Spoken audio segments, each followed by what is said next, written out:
महापुरुष कहते हैं परमात्मा का मिलना कठिन नहीं है। कठिन तो है, पहली बात मनुष्य जीवन मिलना कठिन है,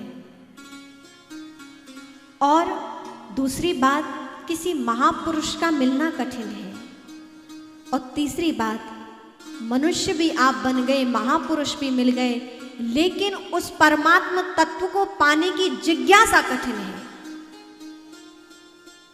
ये तीन चीजें कठिन है। भगवान की कठिन होने की बात नहीं कही महापुरुषों ने, तीन चीजें कठिन। मनुष्य जीवन कठिन, मनुष्य जीवन मिल गया। द्वितीय बात क्या कठिन है कि किसी महापुरुष का दर्शन हो जाए, कोई जीवन में श्रेष्ठ महापुरुष मिल जाए, ये कठिन है। और तीसरी बात ये दोनों मिल भी गए तो हमारे जीवन में प्रभु प्राप्ति की जो जिज्ञासा है वो जागृत हो जाए, ये कठिन है। और ये तीनों चीजें जब एक हो जाती हैं तो परमात्मा दूर नहीं है, परमात्मा आपके द्वार पर खड़े हैं। और दो चीजें तो हमें मिली मिलाई है। देखिए आप, हमें मनुष्य तन भी मिल गया है, आंख कान नाक हाथ पांव सब अच्छे से मिले हैं प्रभु कृपा से, मिले कि नहीं? स्वस्थ हैं हम सब। तो एक मनुष्य तन भी हमें मिल गया प्रभु कृपा से। और पूज्य पाद श्री सद्गुरुदेव भगवान जैसे महापुरुष संत के हम सब शिष्यगण हैं, पूज्य गुरुदेव भगवान भी मिल गए। बस तीसरी कमी हमारी है जिससे भगवान हमसे दूर है।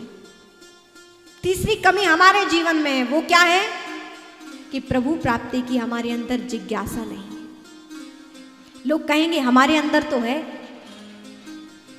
तो इसको होना नहीं कहते हैं, ये ऊपरी परत है। जब जिस दिन हृदय से वास्तव में हम प्रभु को चाहेंगे, प्रभु को पाने की इच्छा उत्कंठा हमारे जीवन में आ जाएगी, उसी क्षण परमात्मा हमारे द्वार पर हमें मिलेंगे। हमें परमात्मा को खोजने नहीं जाना पड़ेगा, परमात्मा हमें खोजते खोजते हमारे द्वार पर आ जाएंगे। तब हमें परमात्मा को खोजना नहीं पड़ेगा, परमात्मा हमारा नाम पूछते आ जाएंगे कि रंजीत भैया कहाँ रहते हैं, श्याम भैया कहाँ रहते हैं, सदन जी, कंसल जी, हाँ साजापुर वाले कहाँ रहते हैं, ये सब भक्तों के गजानन जी कहाँ रहते हैं, ये सब भगवान सबके नाम लेते लेते अपने आप उसके द्वार पहुंच जाएंगे। तो हमें भगवान को क्या करना है? हमें मनुष्य योनि भी मिल गई है, सुंदर परिवार में हमारा जन्म भी हो गया है, ये प्रभु की कृपा है। पूज्य पाद सद्गुरु जैसे भगवान, पूज्य महापुरुष के सन्निधि को भी हम प्राप्त कर रहे हैं। बस तीसरी बात है कि कभी परमात्मा की कृपा से यदि हमारे जीवन में वास्तव में परमात्मा की प्राप्ति का भाव हमारे अंदर जागृत हो गया तो हमारे मनुष्य जीवन सार्थक हो जाएगा।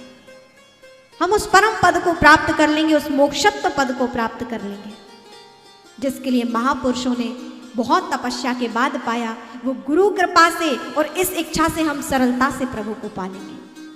और कलयुग केवल नाम आधारा, सुमिर सुमिर नर उतना ही पारा। तुलसीदास जी ने कहा नाम को आधार मानो।